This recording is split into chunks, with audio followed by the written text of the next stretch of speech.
A paz do Senhor, amados, firmes e fortes, esse exército do Deus vivo, não tem nenhum soldado ficando caído, não.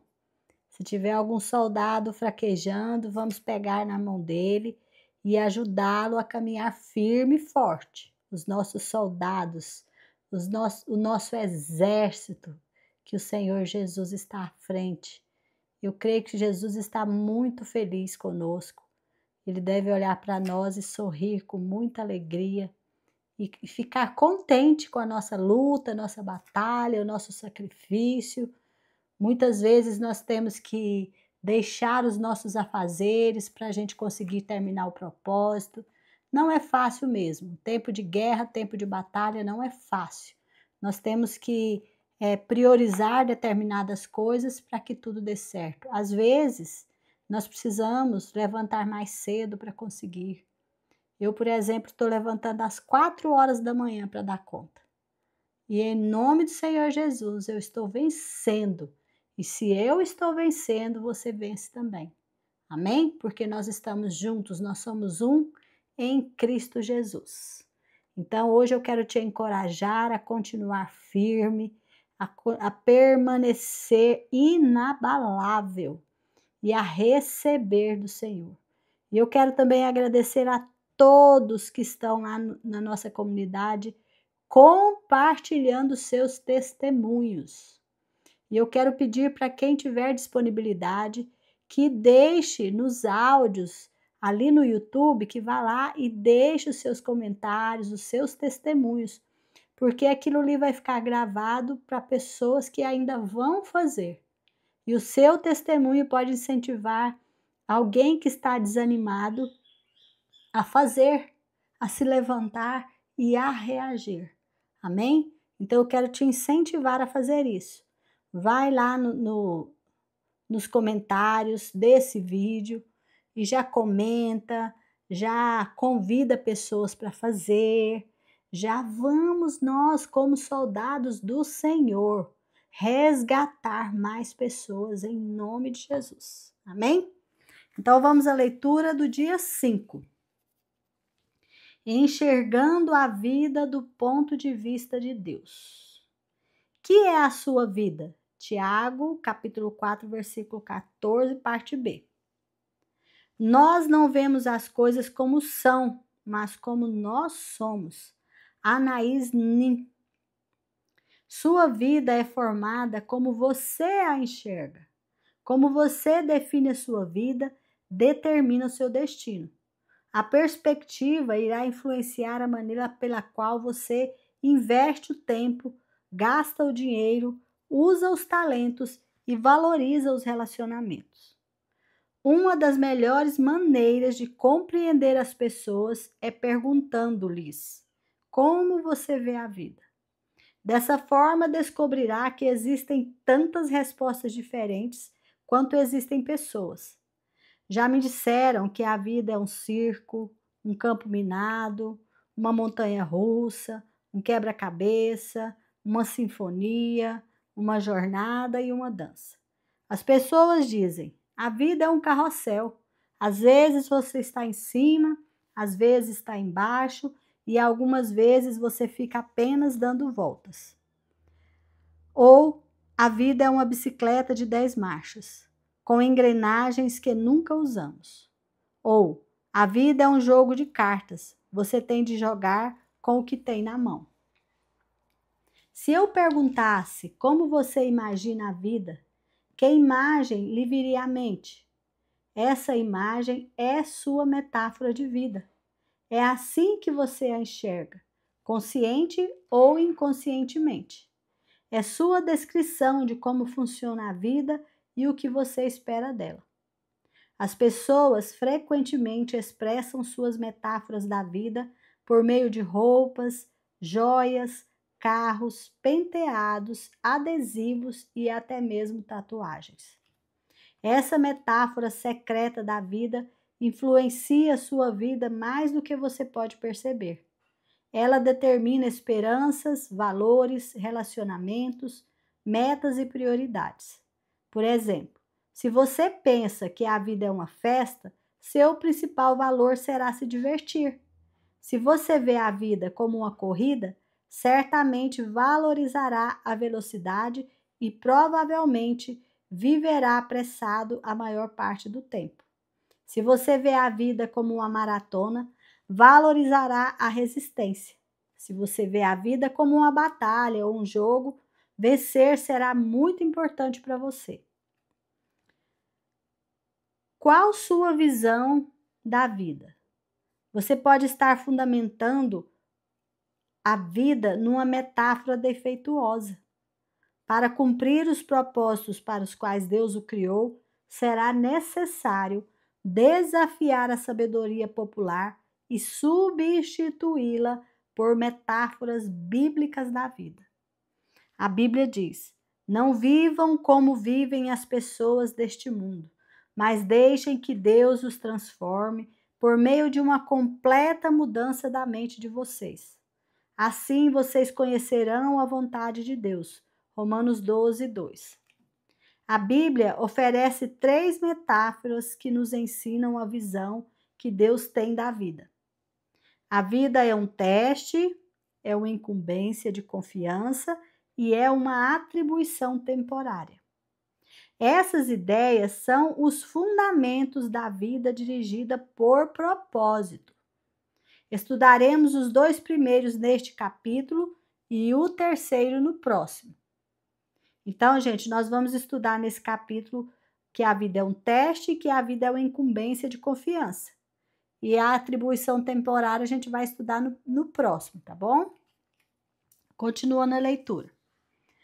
A vida na Terra é um teste. Essa metáfora da vida é vista nas histórias relatadas em toda a Bíblia. Deus continuamente prova as pessoas quanto ao caráter, à fé, à obediência, ao amor, à honestidade e à lealdade. Palavras como provações, tentações, refinar e testar ocorrem mais de 200 vezes nas Escrituras. Deus provou Abraão ao lhe pedir que oferecesse o filho Isaque. Deus provou Jacó quando este precisou trabalhar 7 anos extras para obter Raquel como esposa. Adão e Eva foram reprovados no teste do Jardim do Éden, e Davi falhou diversas vezes ao ser submetido à prova por Deus. Mas a Bíblia também nos dá muitos exemplos de pessoas que foram aprovadas em importantes provas, como José, Ruth, Esther e Daniel.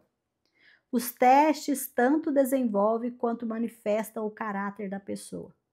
E toda a vida é um teste. Você está sempre sendo testado. Deus constantemente observa suas reações às pessoas, aos problemas, ao sucesso, aos conflitos, às enfermidades, às decepções e até mesmo ao clima.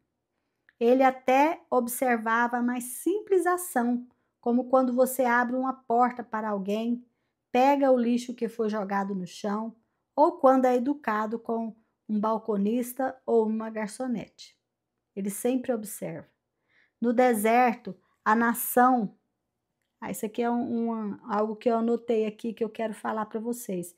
No deserto, a nação falhou com Deus por reclamação. Então, aqui o Senhor está falando. Aqui o autor está falando que o Senhor nos testa em cada detalhe da nossa vida. E aí eu me lembrei que o povo que saiu do Egito, Israel, quando Deus libertou, eles falharam por causa da reclamação. Olha, continuando a leitura. Não conhecemos todos os testes que Deus irá aplicar, mas podemos prever alguns deles, baseados na Bíblia. Você será testado por grandes mudanças, promessas adiadas, problemas insolúveis, orações não respondidas, críticas injustas e até mesmo tragédias sem sentido. Em minha vida percebo que Deus testa minha fé por meio de problemas, minha esperança pelo modo de eu lidar com o que está em minhas mãos, meu amor por meio das pessoas. Um teste muito importante diz respeito à sua atitude quando você não consegue sentir a presença de Deus. Às vezes, Deus se retira intencionalmente e não sentimos mais sua proximidade. Um rei chamado Ezequias passou por esse teste. A Bíblia diz: Deus desamparou Ezequias para prová-lo e para saber o que realmente havia em seu coração. Isso está escrito nas 2 Crônicas 32, 31, a parte B. Ezequias desfrutava íntima comunhão com Deus, mas no momento crucial da sua vida, o Senhor o deixou só, a fim de testar o seu caráter, revelar uma fraqueza e prepará-lo para uma responsabilidade maior. Quando você compreender que a vida é um teste, perceberá que nada é insignificante em sua existência. Mesmo o menor incidente é relevante para o desenvolvimento do caráter. Cada dia é importante e cada segundo é uma crescente oportunidade para aperfeiçoar o caráter, para demonstrar amor ou para depender de Deus. Alguns testes parecem pesados demais, enquanto outros não são sequer perceptíveis, mas todos têm implicações eternas. A boa notícia é que Deus quer que você seja aprovado nos testes da vida.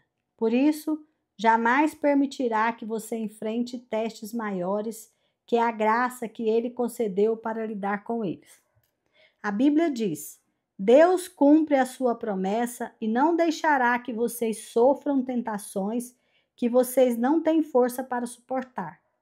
Quando uma tentação vier, Deus dará forças a vocês para suportá-la.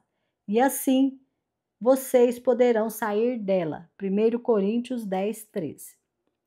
Toda vez que você é aprovado num teste, Deus toma conhecimento e faz planos para compensá-lo na eternidade. Tiago diz: Felizes são aqueles que perseveram quando são testados.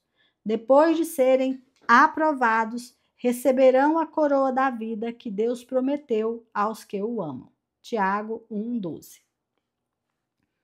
A vida na terra é um cargo de confiança, um ato de fé. Essa é a segunda metáfora bíblica da vida. Nosso tempo neste mundo, bem como a energia, a inteligência, as oportunidades, os relacionamentos e os recursos, são dádivas que Deus nos confiou para cuidarmos e administrarmos. Somos administradores de tudo quanto Deus nos dá. Esse conceito começa com o reconhecimento de que Deus é o dono de tudo e de todos. A Bíblia diz: Ao Senhor Deus pertencem o mundo e tudo o que nele existe. A terra e todos os seres vivos que nela vivem são dele. Salmo 24:1. De fato, jamais possuímos realmente alguma coisa durante nosso breve período de vida. Deus apenas nos empresta a terra enquanto estamos aqui. Ela já era propriedade de Deus antes que você chegasse, e Ele irá emprestá-la a outra pessoa depois que você morrer. Tudo que você pode fazer é desfrutá-la algum tempo. Quando Deus criou Adão e Eva, confiou a eles o cuidado de sua criação e nomeou-os administradores de uma propriedade. A Bíblia diz: Deus os abençoou, dizendo: Tenham muitos e muitos filhos, espalhem-se por toda a terra e a dominem. E tenham poder sobre os peixes do mar, sobre as aves que voam no ar e sobre os animais que se arrastam pelo chão. Gênesis 1, 28. A primeira tarefa que Deus deu ao ser humano foi administrar e cuidar das coisas dele. Dessa função, o homem jamais foi exonerado, e é parte de nosso propósito atualmente. Tudo que desfrutamos deve ser tratado como uma responsabilidade que Deus nos pôs nas mãos. A Bíblia diz: Você tem alguma coisa que não tenha sido dado por Deus? E se tudo que você tem vem de Deus, por que vocês se vangloriam como se tivessem realizado alguma coisa por si próprio? 1 Coríntios 4, 7. Há alguns anos, um casal permitiu que minha esposa e eu, em nossas férias, usássemos sua bela casa de frente para uma praia no Havaí. Era um conforto com o qual não podíamos arcar e aproveitamos muitíssimo. Eles nos disseram: usem-na como se pertencesse a vocês. E foi o que fizemos. Nadamos na piscina, comemos a comida da geladeira, usamos as toalhas de banho e os pratos e até nos divertimos pulando nas camas. Mas sabíamos durante todo o tempo que a casa não era realmente nossa. Por isso, tomamos um cuidado especial com tudo. Aproveitamos os benefícios que ela nos oferecia, sabendo, porém, que não éramos proprietários dela. Nossos valores culturais dizem: se você não é dono, não terá cuidado. Mas os cristãos vivem por um padrão mais elevado. Visto que Deus é o dono, devo cuidar da melhor forma possível. A Bíblia diz: os que recebem algo de valor em confiança devem demonstrar que são dignos de tal confiança. 1 Coríntios 4:2. Jesus frequentemente se referia à vida como um cargo de confiança e contou muitas histórias para ilustrar essa responsabilidade perante Deus. Na parábola dos talentos, em Mateus 25, 14 e 30, um homem de negócios confiou sua riqueza ao cuidado dos servos enquanto estava fora. Quando retornou, avaliou a responsabilidade de cada servo e recompensou a cada um adequadamente. O senhor daqueles servos disse: muito bem, servo bom e fiel. Você foi fiel no pouco, eu o porei sobre o muito. Venha e participe da alegria do seu senhor. Mateus 25, 21. Ao final de sua vida, você será avaliado e recompensado conforme seu desempenho ao lidar com o que Deus lhe confiou. Isso significa que tudo que você faz, mesmo uma simples tarefa diária, tem implicações eternas. Se você trata tudo como cargo de confiança, Deus promete 3 recompensas na eternidade. Primeiro, você receberá o reconhecimento de Deus. Ele dirá: muito bem, bom trabalho. Segunda, você receberá uma promoção e uma responsabilidade maior na eternidade. Eu o porei a cargo de muitas coisas. Terceiro, você será honrado em uma comemoração. Venha e participe da alegria do meu Senhor. A maioria das pessoas não percebe que o dinheiro é tanto um teste quanto um cargo de confiança designado por Deus, que usa a área financeira para nos ensinar a confiar nele. E para muitos, o dinheiro é o maior de todos os testes. Deus observa como usamos o dinheiro para avaliar se somos confiáveis. A Bíblia diz: se vocês forem indignos de confiança em relação às riquezas deste mundo, quem lhes confiará a verdadeira riqueza celestial? Lucas 16, 11. Essa é uma verdade fundamental. Deus diz que há um relacionamento direto entre a forma de eu utilizar meu dinheiro e a qualidade da minha vida espiritual. O modo de eu administrar meu dinheiro, riquezas deste mundo, determina quanto Deus pode confiar a mim as bênçãos espirituais, que são as riquezas verdadeiras.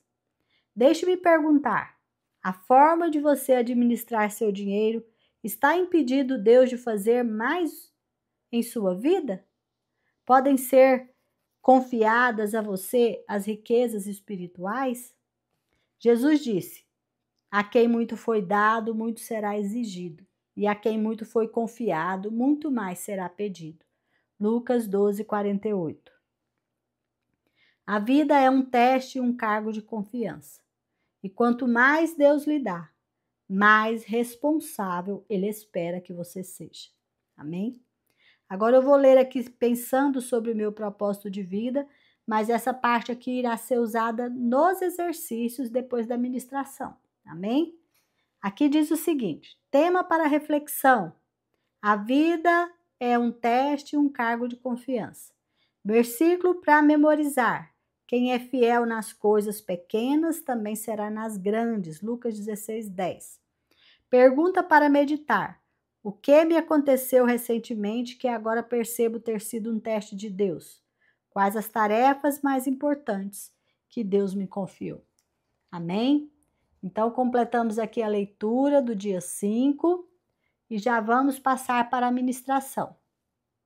Sua vida é formada como você a enxerga.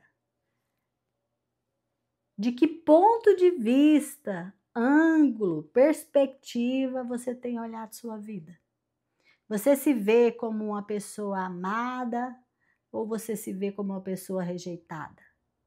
Você se vê como uma pessoa vitoriosa ou você se vê como uma pessoa fracassada? Como que você tem visto a sua vida? E como que você tem visto a vida no geral? De que ponto de vista você está olhando para a vida no geral e para a sua vida? Eu vou dar só um exemplo.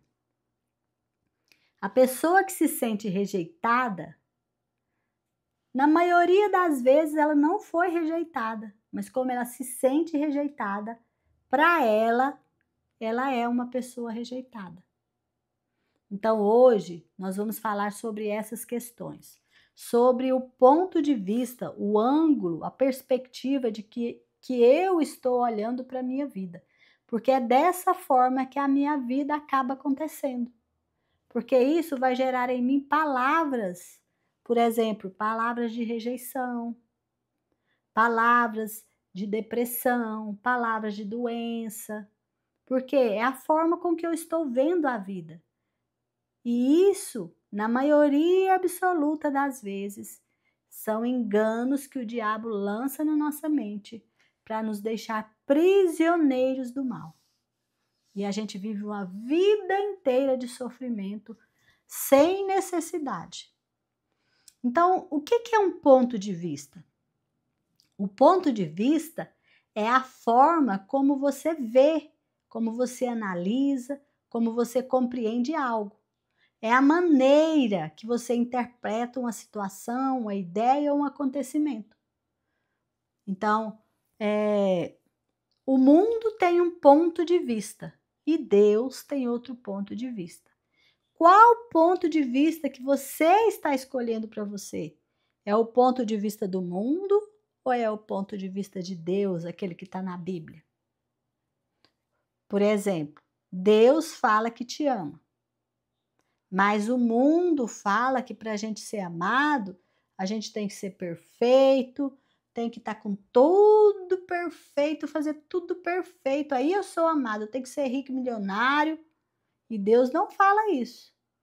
Deus fala, aquele que me obedece prova que me ama e o Pai o ama.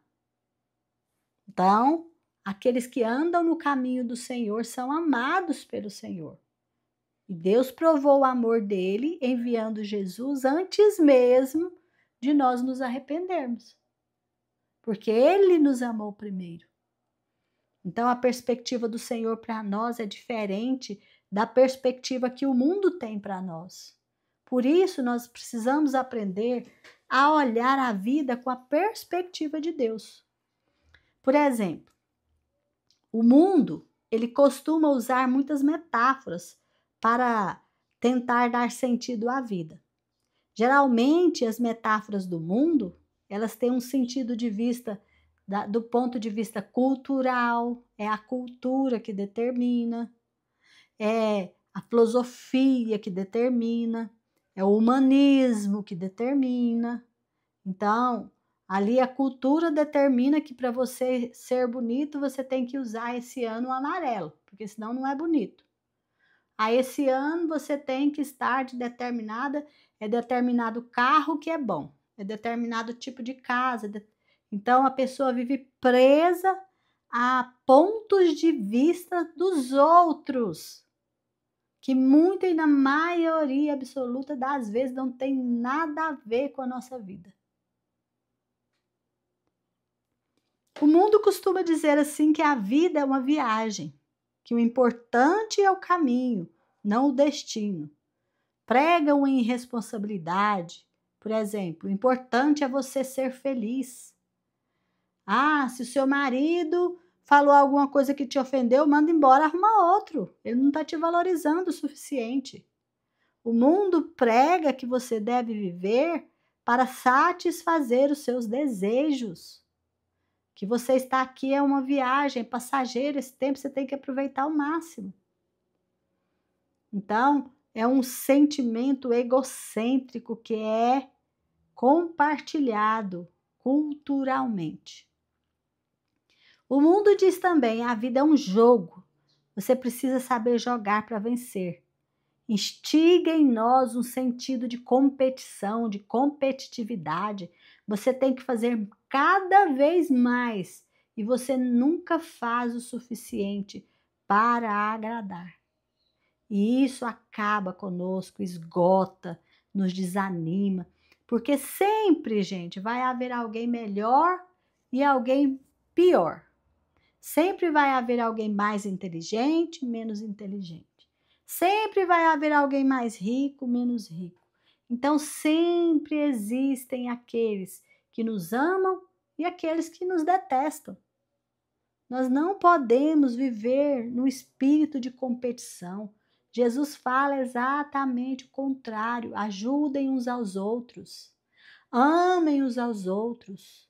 Carreguem os fardos uns dos outros. Unidade. Salmo 133. Ó, quão bom e agradável que os irmãos vivam em união, não em competição. O mundo também, gente, ele fala que a vida é um palco. A gente ouve muito falar, a vida é um palco. Todos estão atuando, nada é real. Vista sua máscara. Não importa o que está por dentro, sorria. Né? Isso traz um espírito de viver de aparência. A gente vê muito isso nas fotos, nas selfies. As pessoas estão tristes, aí elas dão aquele sorriso, tira aquela foto glamourosa e posta. Imediatamente essa pessoa já entra no espírito de tristeza de novo. Você vê a expressão delas caindo. Então é uma aparência, uma máscara, não é nada real. Essa é um pouco do exemplo da perspectiva, do ponto de vista de quem vive para o mundo. Quem está aqui trabalhando para ter sucesso neste mundo. Quem se preocupa apenas com o que o mundo diz. Quem não está muito preocupado com aquilo que o Senhor diz, que Deus diz através da palavra dele.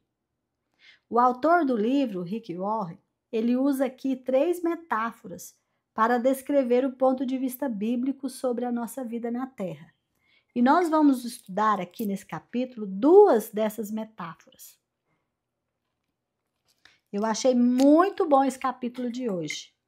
Então, nós vamos estudar sobre o teste, né, e sobre uma vida de confiança, que é uma atribuição de confiança que Deus deu para nós.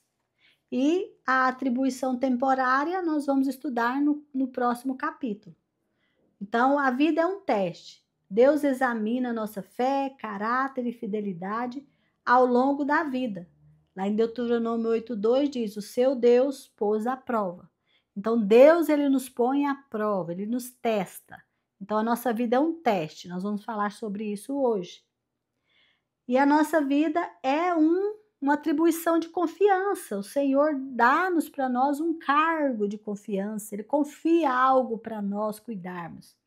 Então, nós somos mordomos. Mordomo é aquele que administra, que cuida. Nós somos mordomos dos bens e habilidades que Deus nos dá.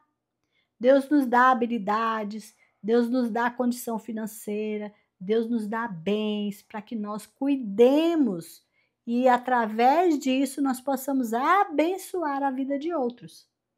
1 Coríntios 4:2. Sejam fiéis aos dons, aos seus dons, os dons que Deus te deu. Executem esses dons, ponham em prática.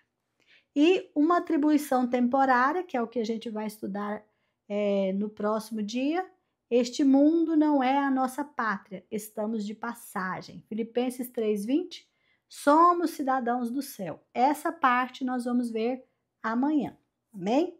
Então, hoje nós vamos falar sobre essas duas primeiras. Primeiramente, nós vamos falar sobre a vida é um teste. Deus constantemente examina a nossa fé, o nosso caráter, a nossa obediência, a nossa integridade e a nossa lealdade. Afinal de contas, nós estamos sendo preparados para morar no céu. Então, nós estamos sendo testados aqui para Deus saber que lugar que Ele nos vai colocar lá. E se nós somos fiéis no pouco que a gente recebe aqui, nós seremos colocados no muito que Ele nos dará lá. Olha como é chique isso. Então, quando parece que ninguém está vendo, gente, Deus está te observando. Às vezes você está fazendo alguma coisa correta ali, ninguém te dá parabéns, ninguém fala nada, ninguém comenta. Aí você pensa assim, ai meu Deus, será que ninguém viu? Será que não abençoou ninguém? Mas Deus viu. Quando você entende o seu propósito de vida, que é direcionado ao Criador, e você faz para Deus, não para as pessoas, muda totalmente a perspectiva. Então você faz o que é correto, mesmo sem ninguém estar olhando. E isso nos molda o nosso caráter, nos efetiva, nos eleva, nos fortalece diante do Senhor. Gente, tudo que você vive, tudo, as pequenas e grandes coisas, é uma oportunidade que você tem para passar no teste de Deus. Então, sempre que você estiver passando por algo que começa a te desafiar, lembra disso que eu estou te falando agora. Abraão, por exemplo, ele foi aprovado. O Senhor falou para ele dar o filho dele e ele foi. E ele ia fazer mesmo. Se Deus não interfere, ele tinha completado. É um sacrifício terrível, né? Então, nós precisamos mesmo de fazer o sacrifício de obediência ao Senhor. O sacrifício de gratidão ao Senhor. Sacrifício de fidelidade ao Senhor. Jó suportou tudo por Deus, ele foi aprovado. Esther foi aprovada, Ruth, Maria foi aprovada, Paulo, José do Egito foi super aprovado. Jesus, que é o nosso maior exemplo de fidelidade e obediência a Deus. Jesus foi tão aprovado que o nome dele foi colocado acima de todo nome, autoridade acima de toda autoridade. Jesus é Senhor e ele venceu usando a humildade, a obediência e o amor. Jesus foi obediente a ponto de entregar a vida dele na cruz. E a gente sabe que foi muito mais do que uma morte na cruz. No mundo espiritual foi algo tremendo. Então nós vamos ver também aqui exemplos de reprovados na Bíblia. Por exemplo, Adão e Eva. Eles foram reprovados no jardim. Caim foi reprovado na oferta. Sansão foi reprovado na fidelidade. Judas, então, foi traidor, traiu Jesus, foi terrivelmente reprovado. O rico, jovem rico, foi reprovado por causa do dinheiro. Os fariseus, por causa da religiosidade, esqueciam o que realmente importava. Saul foi reprovado por causa da ganância, da soberba, de querer agradar a todas as pessoas. Satanás é o maior exemplo de reprovação que a gente tem. Ele errou em todos os aspectos e ele é reprovado. Que tristeza, hein? E agora eu quero passar para vocês 10 motivos bíblicos que podem nos levar a sermos reprovados nos testes de Deus. Então, isso aqui é algo para vocês anotarem. Motivos que revelam atitudes, posturas que desagradam a Deus e impedem o nosso crescimento espiritual.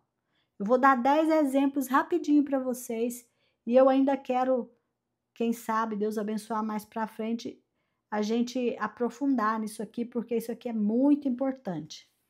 Então, o primeiro motivo que eu anotei aqui para falar para vocês é desobediência à palavra. João 14,15: se me amais, guardareis os meus mandamentos.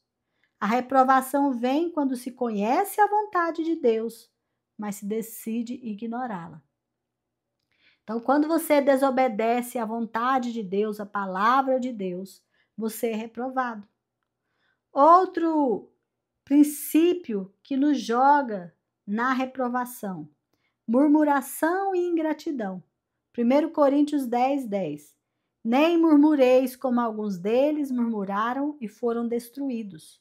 Aqui está falando dos que foram libertados do Egito, de Israel, do povo de Israel, que pela murmuração Deus os reprovou. E eles não entraram na terra prometida, entraram a descendência deles. Reclamar diante das provas mostra falta de confiança em Deus. Então, a murmuração e a ingratidão nos faz ser reprovados diante do Senhor.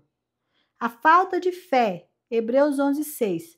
Sem fé é impossível agradar a Deus. Por todo aquele que se aproxima de Deus, é necessário que creia que Ele existe, que Ele é galardoador daqueles que o buscam. Sem fé, nós não podemos agradar ao Senhor. Então, a falta de fé, ela nos reprova diante do Senhor. Duvidar do caráter, das promessas de Deus pode nos levar à reprovação.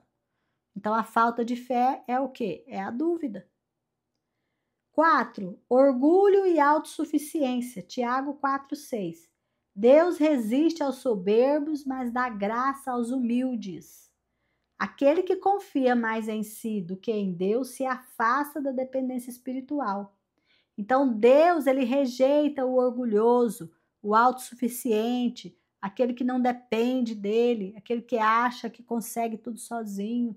Isso é princípio de reprovação em Deus. Tomem cuidado. 5. Falta de perseverança. Mateus 24:13. Mas o que perseverar até o fim será salvo. Desistir no meio do caminho revela que não tem raiz em Deus. Aquela pessoa que começa e para, não completa nada, tudo ela desiste, ela para no meio do caminho. Isso, gente, é um princípio de reprovação. A pessoa está sendo reprovada. Tudo que começamos, nós precisamos terminar em Jesus. Nós não temos força? Vamos ao Senhor e pedimos força e Ele nos ajude a terminar. Amém?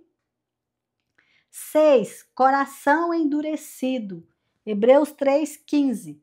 Hoje, se ouvirdes a tua voz, não endureçais o coração. Ignorar a correção de Deus ou o toque do Espírito Santo é uma porta para a queda. Endurecer o coração. O Senhor está falando e a pessoa fica, será que é Deus mesmo? Meu Deus, será que é? Não, acho que não é Deus não, isso é coisa da minha cabeça. Você está endurecendo o seu coração e está sendo reprovado por Deus. 7. Falta de temor do Senhor. Provérbios 9:10. O temor do Senhor é o princípio da sabedoria. Sem reverência não há obediência nem alinhamento com o céu.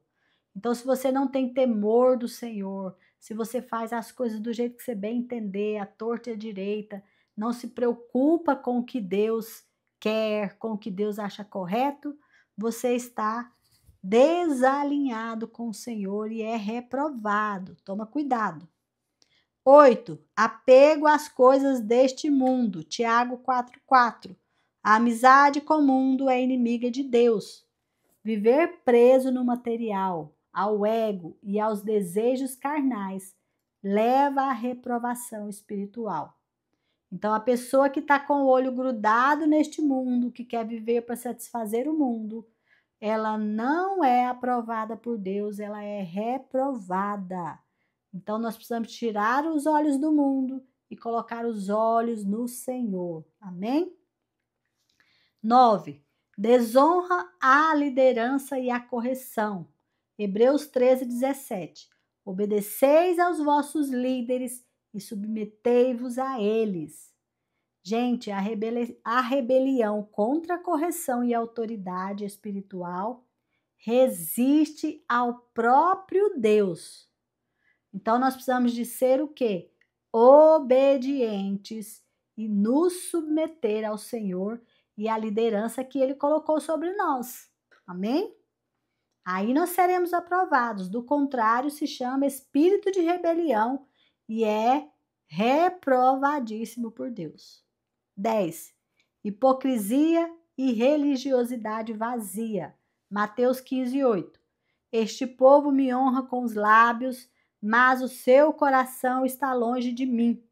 Deus não se agrada de aparências, mas de coração redimidos e verdadeiros, corações que se redimem, que se rendem, que se entregam ao Senhor. Então, Deus não é a favor da hipocrisia, nem de religiosidade vazia. Pessoa que vive de aparência, parece que é crente, mas não é. Parece que é santo, mas não é. Para os outros verem, age de uma forma linda, mas quando ninguém está vendo, é uma pessoa terrível, é um sepulcro vazio, caiado, podre. Então, nós temos que tomar muito, muito cuidado com a aparência. Tomar cuidado com a aparência do mal também. E com aquela aparência do bem vazia. Então, tomar cuidado com a aparência, com religiosidade. Colocando regras em tudo. Tem regra para isso, regra para aquilo. Busque ao Senhor, busque revelação do Espírito Santo. Saia de regra e regra e regra.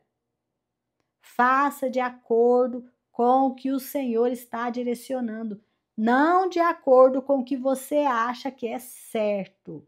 Seja submisso, seja obediente, se fortaleça, se esforce para cumprir a vontade do Senhor.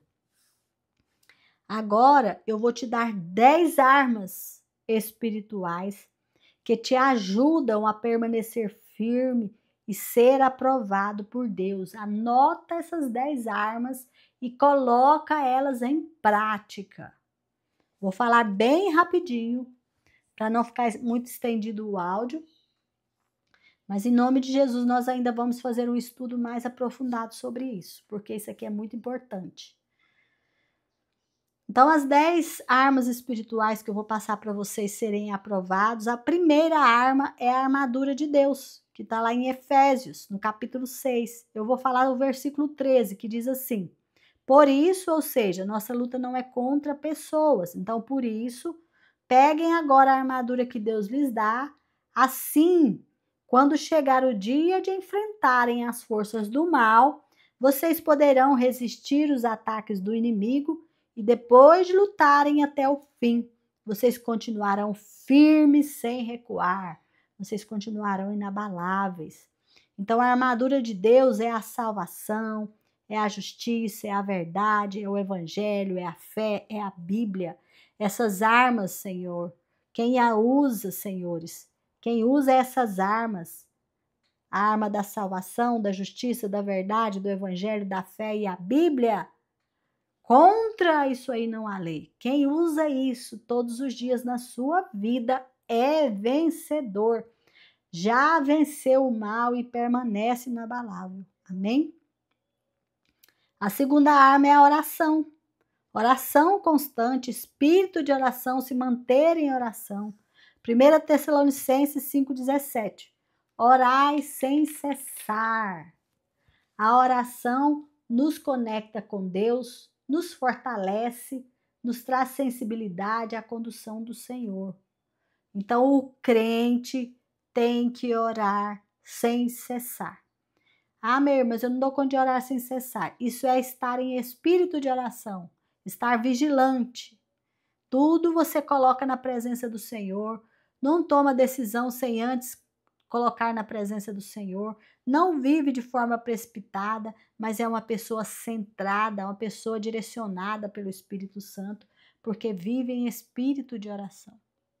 A terceira arma é o jejum. Mateus 17, 21. Há casos que só se resolvem com jejum e oração. Jejuar enfraquece a carne e ativa o espírito, trazendo clareza, força e alinhamento com Deus. Quando nós jejuamos, nós dizemos para a nossa carne humana, para a nossa natureza humana, que ela não manda. E nós acionamos o nosso espírito e falamos: você agora entra para o comando da minha vida. Então, nós vivemos em espírito quando nós jejuamos. É sacrifício? Vale a pena?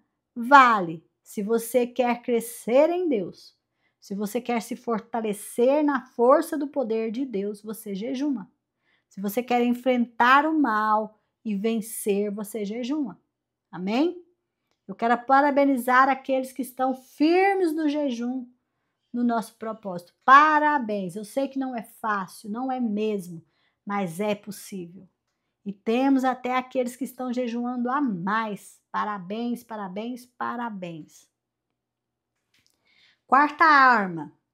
A quarta arma é a obediência imediata ao comando do Senhor. 1 Samuel 15, 22. Melhor é obedecer do que sacrificar. A obediência é chave para ser aprovado por Deus. A fé se manifesta em ações. Não adianta dizer que tem fé, mas não tem atitude de fé. Então, a obediência é a chave para a aprovação do Senhor. O Senhor te aprova imediatamente quando você entra numa vida de obediência a Ele. Você nem pergunta, você só obedece. Deus deu o comando, você obedece. Deus deu outro comando, você obedece, sem reclamar e sem perguntar, só obedecendo. Você é super aprovado vivendo assim. 5. Temor do Senhor. Provérbios 1, 7. O temor do Senhor é o princípio da sabedoria. Viver com reverência a Deus nos guarda do pecado e nos faz buscar agradá-lo em tudo. Quando eu temo ao Senhor, eu me refreio, eu não cometo pecados propositais, eu ando num caminho alinhado com Deus. Então, nós precisamos temer o Senhor, porque temer a Deus é o começo de uma vida de sabedoria. Amém? 6. Humildade é outra arma poderosa. Tiago 4,10. Deus exalta os humildes e ele abate os orgulhosos soberbos. Lembra disso? A humildade nos torna ensináveis, moldáveis e dependentes da graça divina. Só está fazendo esse propósito a pessoa que é humilde.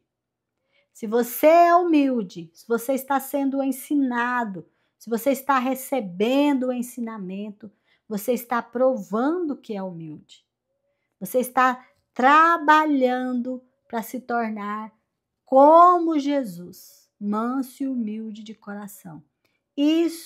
Por isso, você está sendo aprovado. Olha como é lindo.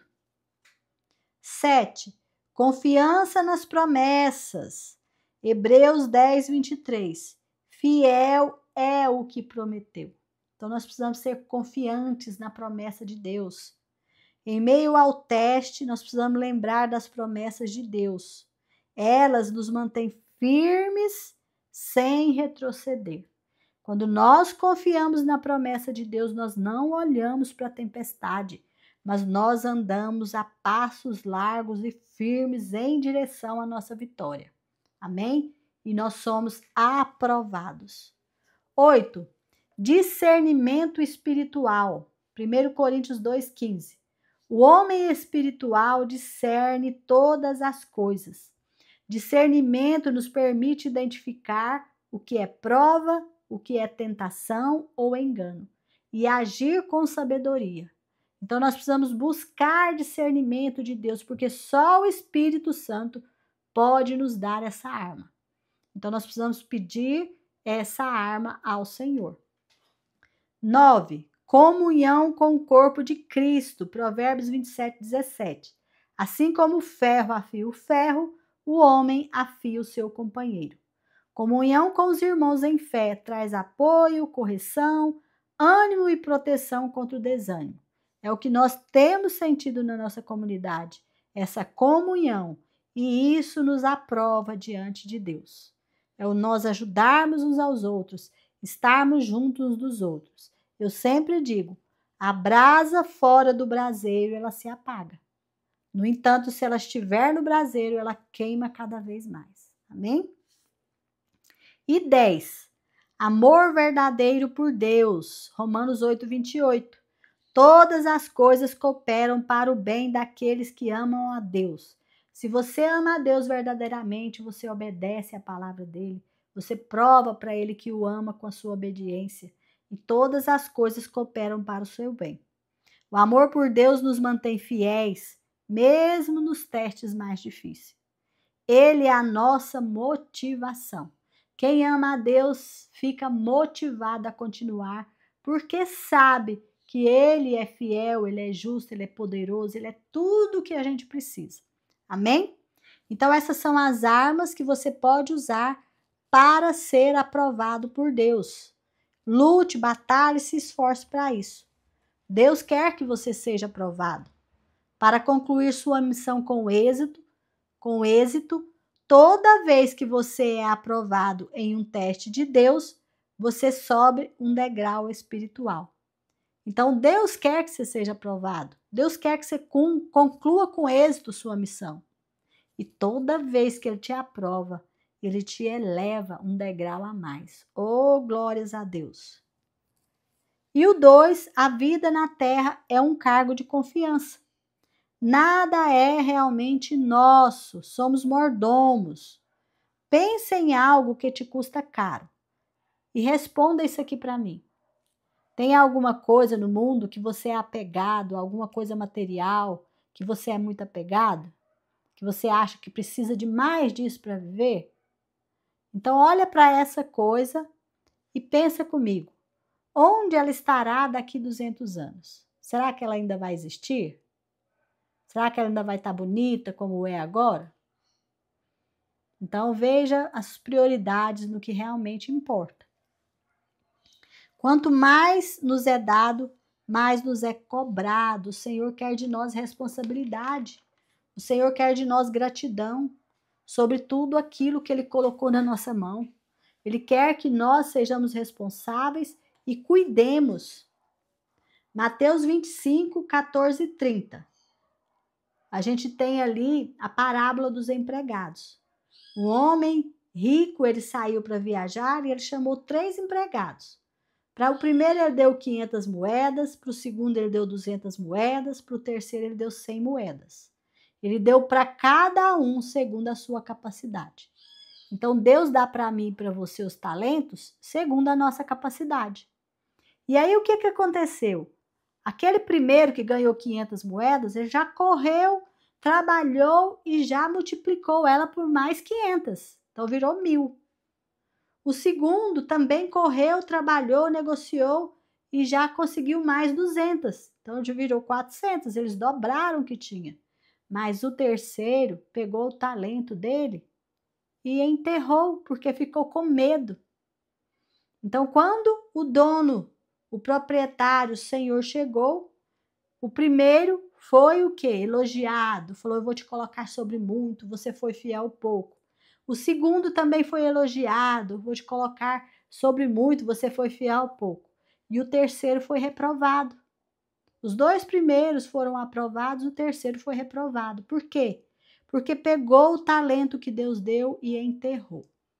Então a minha pergunta é, será que você não está enterrando o seu talento? Por medo do que os outros vão pensar, falar, do que os outros vão achar, por medo de ser reprovado pelas pessoas? Então, use o seu talento para que você possa ser aprovado por Deus, porque ser aprovado por Deus é que é realmente importante. Nós não estamos aqui na terra para agradar pessoas. Nós estamos aqui para agradar o Senhor. O nosso propósito é adorá-lo, é levar o nome dele para frente. Nosso propósito é ser luz, ser sal aqui nesta vida. Amém?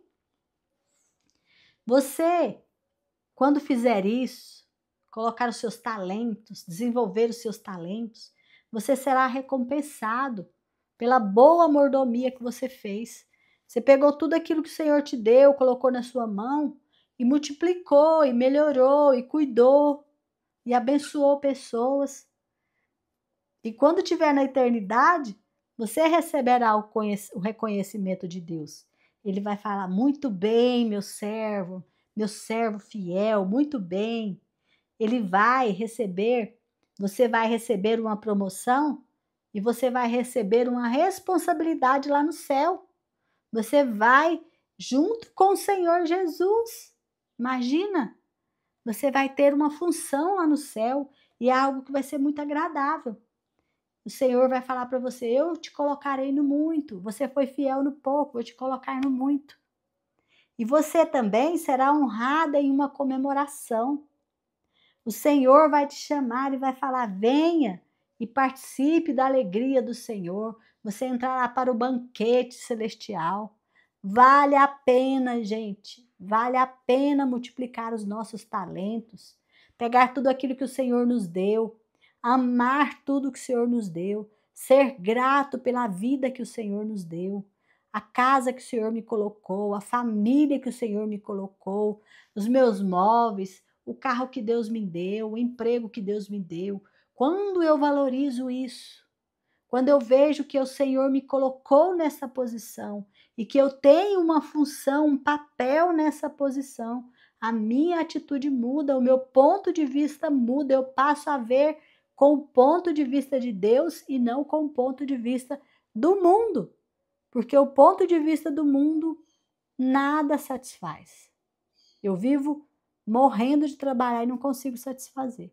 Amém? Então, meus amados, a vida é um teste e um cargo de confiança que Deus nos dá. Quanto mais Deus nos dá, mais Ele nos chama à responsabilidade. E Ele espera que nós sejamos responsáveis. Então, quanto mais recebemos, mais nós somos cobrados. Amém? Glórias a Deus, aleluia. Essa é a ministração de hoje. Que você seja tremendamente abençoado. E agora eu vou passar para os nossos exercícios. Muito bem, vamos passar agora para os nossos exercícios. Hoje eu vou dar um exercício mais rápido, porque a ministração foi um pouquinho mais longa. E nós vamos passar agora, pega o seu caderno, você já deve estar com ele anotando a ministração, os pontos da ministração, os pontos da leitura. E agora coloque aí no seu caderno exercício, pensando sobre o meu propósito de vida. Anota aí no seu caderno e coloca dia. Então, hoje é o dia 5 do propósito. Entre parênteses, você vai colocar 13/4/2025. Então, hoje é o dia 5, que é o dia 13/4. Dia 5 é o dia 5 do propósito. Nós estamos no 5º dia já. O tema, pula uma linha, escreva tema.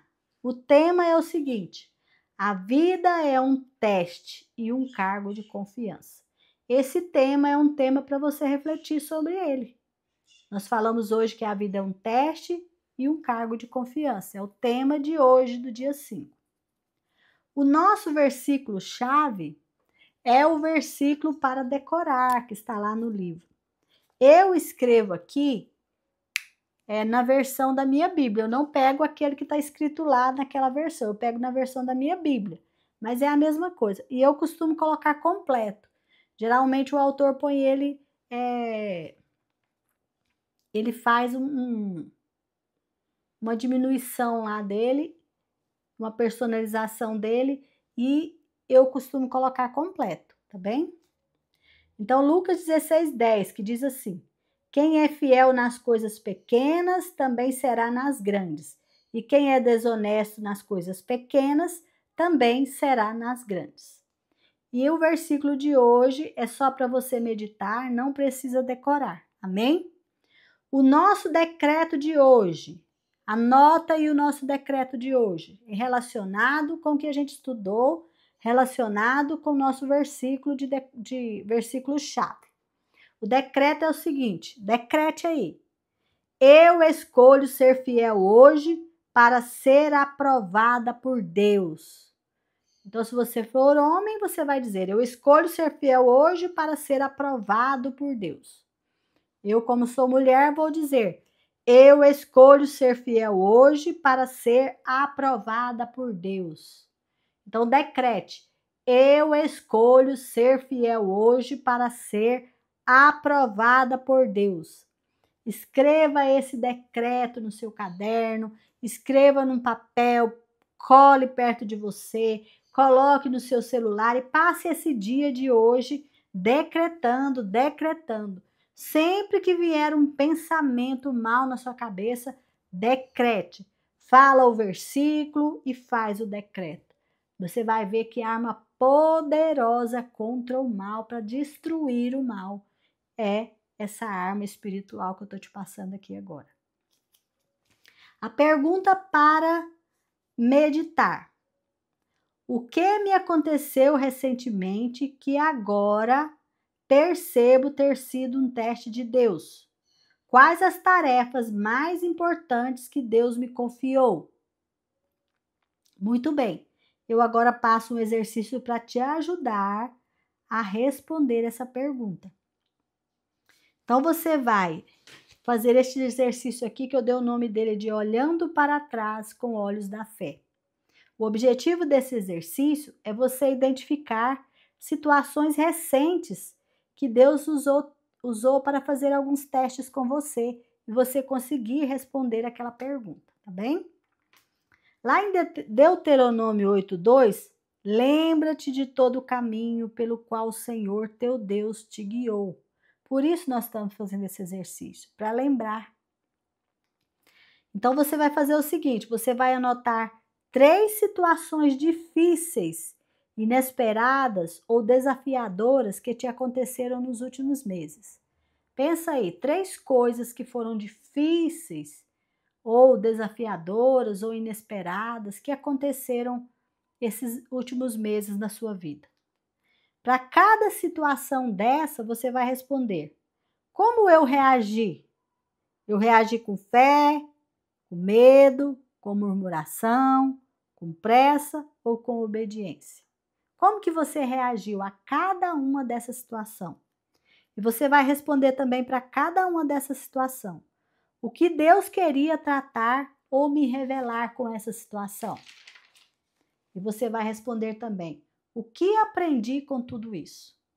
Então, você vai, em cada situação, cada uma dessas 3, você vai responder como que você reagiu, o que Deus queria te revelar e o que você aprendeu. Amém? E aí, quando você responder essas, você pega toda essa sua resposta e medita para responder a primeira questão, ok? Se você não compreende, deixa nos comentários a sua pergunta, a sua dúvida. Não fique receoso, não deixe de fazer porque às vezes não compreendeu.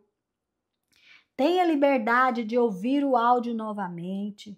Tire um tempo, tá lavando louça, tá dirigindo para o trabalho, vai ouvindo o áudio, escuta de novo, volta a pergunta, anota a pergunta, lê a pergunta.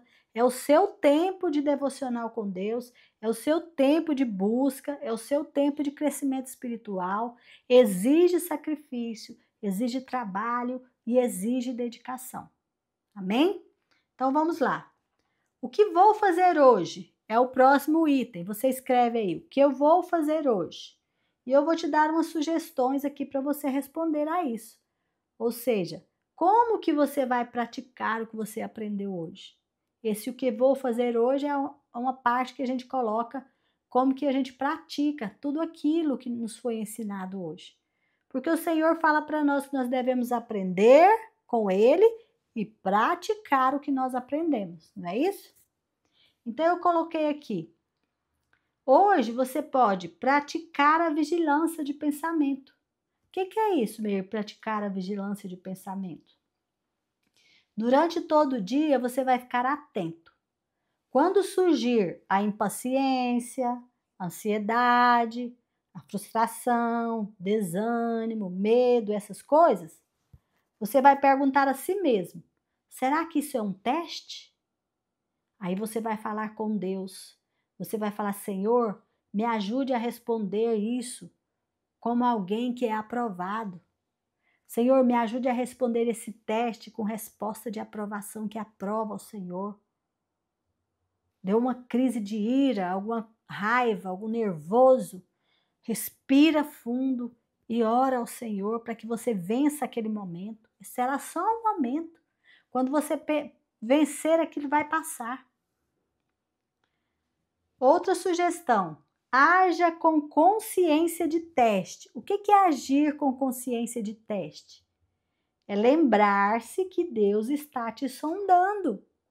Então, primeiro você vai vigiar os seus pensamentos. E depois você vai agir com consciência de teste. Ou seja, toda vez que acontecer alguma coisa, você vai lembrar: Deus está me sondando agora, eu preciso ser aprovado. Aí você pode reagir com paciência, onde normalmente você perderia a paciência. Você foi aprovado. Você pode fazer a escolha certa, mesmo quando ninguém está vendo. Você foi aprovado. Você pode perguntar a si mesmo: essa atitude me aprova ou me reprova? Quando você chega nessa consciência, você caminha para a aprovação. Então, você pode fazer esses exercícios práticos durante todo o dia de hoje. Você pode vigiar os seus pensamentos. E sempre que você vê que vem pensamentos de impaciência, de medo, você vai contra eles e ora ao Senhor pedindo ajuda. Você vai agir com consciência de teste. Ah, estou acostumada a ficar nervosa com isso, já não vou ficar mais. Vou vencer. Amém? Pensa sempre: ó, Deus está me sondando, eu tenho que ter atitude diferente. Não precisa de ninguém me ver, Deus está me vendo. Amém? E agora você salta uma linha e coloca pedido de oração. Vamos passar para o nosso tempo de oração aqui. O que você vai fazer hoje? Você vai olhar para tudo que Deus te confiou com gratidão. Você vai olhar para a casa onde você mora, para o carro que você tem, para as roupas que você tem, para a família que você tem, para os pais, para os filhos, para tudo que o Senhor te deu, o emprego, onde você trabalha. Tudo isso você vai parar, meditar nessas coisas e vai passar a ter sentimento de gratidão por cada uma delas. E vai falar assim: foi o Senhor que me confiou essas coisas. Eu preciso agir com responsabilidade. Eu preciso cuidar de cada uma delas. Eu não posso deixar e ser irresponsável com aquilo que o Senhor me deu. Não posso ser ingrato, eu tenho que ser grato. E começa a trabalhar dentro de você isso. Aí você vai orar e vai pedir a Deus que você seja instrumento de edificação, que você seja sal e luz, que você seja um sal que dá sabor e que você seja luz que mostra o caminho.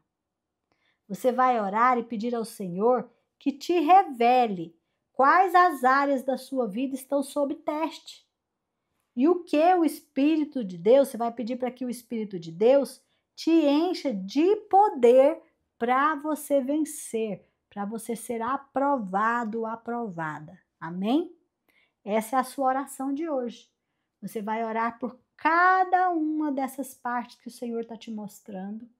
E você vai pedir para o Senhor que você seja sal que dá sabor, luz que ilumina, instrumento de Deus na vida das pessoas, em todas as situações.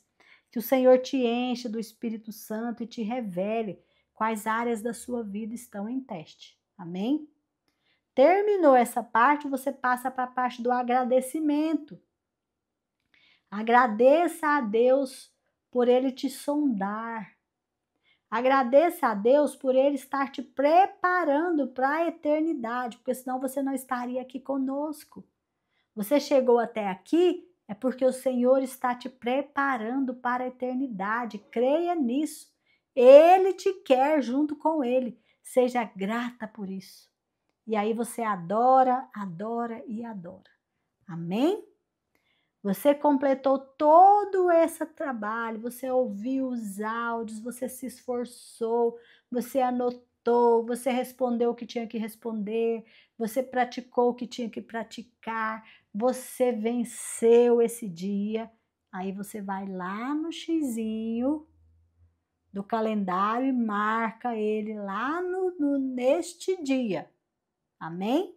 No dia de hoje que você completou esse dia do propósito. E você tem o direito de ir lá e marcar o X. Amém? Então agora eu vou orar por você para nós terminarmos. Ore comigo. Senhor amado, em nome do Senhor Jesus, eu coloco diante do Senhor cada um dos teus filhos que estão aqui lutando, batalhando, se esforçando, sacrificando, levantando mais cedo, colocar o despertador para levantarem de madrugada para fazer esse propósito. Leva o áudio e vai ouvindo na direção, no trânsito, vai ouvindo no fone de ouvido, em casa, enquanto lava louça, enquanto trabalha, e vai ouvindo, ouvindo, ouvindo, ouvindo, anotando, meditando, crescendo, se fortalecendo em ti. Obrigada, Senhor, pela oportunidade de estarmos juntos.